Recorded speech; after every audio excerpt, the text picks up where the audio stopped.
आता वयात दिवसभरातील मोठ्या टॉप 9 बातम्या।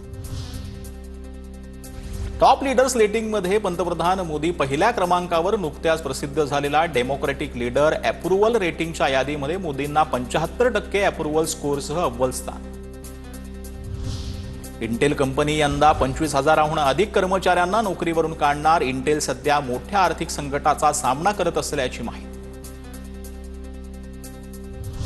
मुंबई पुणे एक्सप्रेसवेवरती भीषण अपघात, एका महिलेचा मृत्यू, 21 जण जखमी। उतारावर ब्रेक फेल झालेल्या कंटेनरची 15 ते 20 गाड्यांना धडक, वाहनांचं प्रचंड नुकसान। नवीन बोगदा ते फूड मॉल हॉटेल दरम्यान मुंबई लेनवरती घडला अपघात।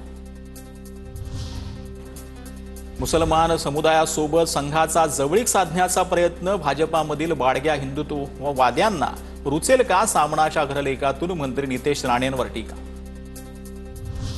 मनसेच्या पालिका निवडणुकांपूर्वी मेगा प्लान, रिक्त पदांवर तरुणांना संधी देणार। केंद्रीय समितीच्या अहवालानंतर राज ठाकरेंचा निर्णय।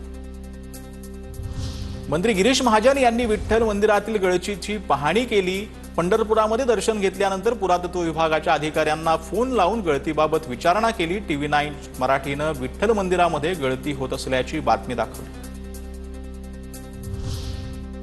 धाराशिवच्या मुरुममध्ये धक्कादायक घटना, चिमुकल्या मुलाची आई आणि तिच्या मामीनं विक्री केल्याचा मुलांच्या आजीचा आरोप।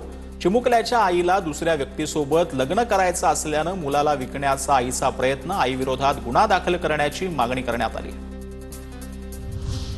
बीड शहरातील डॉक्टर संजय ढवळे यांची इंजेक्शन घेऊन आत्महत्या। भूलतज्ञ असलेल्या डॉक्टर ढवळेंनी भुलीच्या औषधाचं इंजेक्शन घेत केली आत्महत्या। पोलिसांकडून अधिक तपास सुरू। ठाण्यातील जुना कोपरी पूल 8 दिवस राहणार बंद। 3 ऑगस्टपर्यंत पुलावर गर्डर बसवण्याचं काम। ठाणेकरांना पर्यायी मार्गाचा वापर करण्याचं आवाहन।